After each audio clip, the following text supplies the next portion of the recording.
All the presidents that have come to power in Ukraine, they relied on electorate with a good attitude to Russia in one way or the other.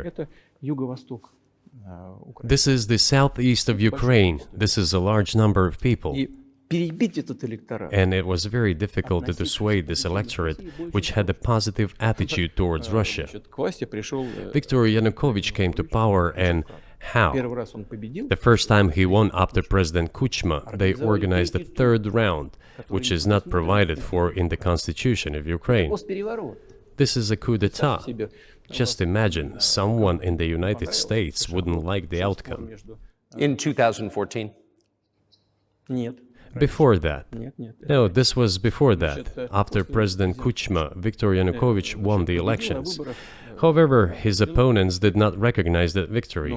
The US supported the opposition, and the third round was scheduled. What is this? This is a coup. The US supported it, and the winner of the third round came to power.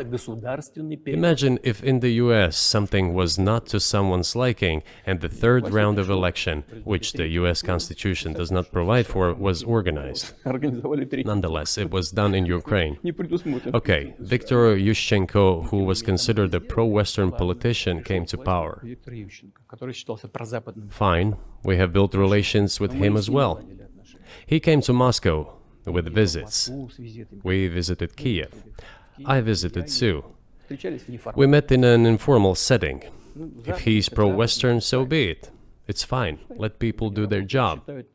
The situation should have developed inside the independent Ukraine itself. As a result of Kuchma's leadership, things got worse and Viktor Yanukovych came to power after all. Maybe he wasn't the best president and politician, I don't know. I don't want to give assessments. However, the issue of the association with the EU came up. We have always been lenient to this, suit yourself. But when we read through the Treaty of Association, it turned out to be a problem for us, since we had a free trade zone and open customs borders with Ukraine, which under this association had to open its borders for Europe, which would have led to flooding of our market. We said, no, this is not going to work. We shall close our borders with Ukraine then. The customs borders, that is. Yanukovych started to calculate how much Ukraine was going to gain, how much to lose, and said to his European partners, I need more time to think before signing. The moment he said that, the opposition began to take destructive steps which were supported by the West. It all came down to Maidan and a coup in Ukraine. So he did more trade with Russia than with the EU. Ukraine did. Of course. It's not even the matter of trade volume, although for the most part it is. It is the matter of cooperation ties, which the entire Ukrainian economy was based on. The cooperation ties between the enterprises were very close since the times of the Soviet Union. One enterprise there used to produce components to be assembled both in Russia and Ukraine and vice versa. They used to be very close ties.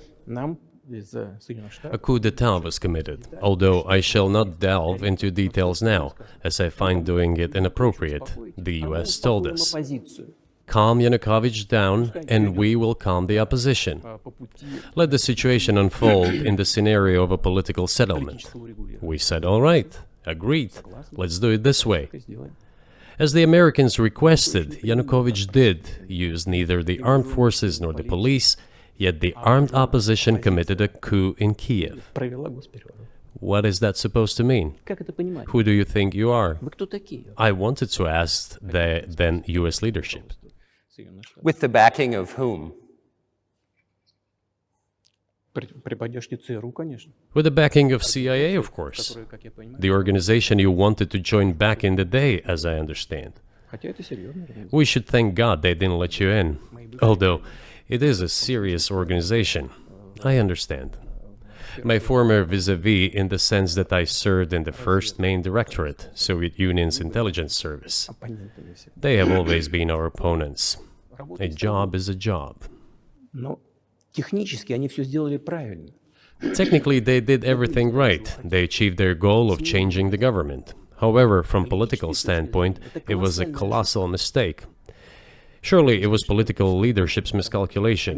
They should have seen what it would evolve into. So, in 2008, the doors of NATO were opened for Ukraine. In 2014, there was a coup. They started persecuting those who did not accept the coup, and it was indeed a coup. They created a threat to Crimea, which we had to take under our protection. They launched a war in Donbass in 2014 with the use of aircraft and artillery against civilians. This is when it all started. There is a video of aircraft attacking Donetsk from above. They launched a large-scale military operation, then another one. When they failed, they started to prepare the next one. All this against the background of military development of this territory and opening of NATO's doors.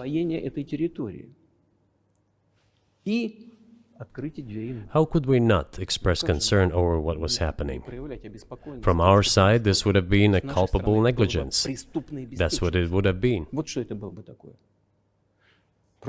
It's just that the US political leadership pushed us to the line we could not cross, because doing so could have ruined Russia itself.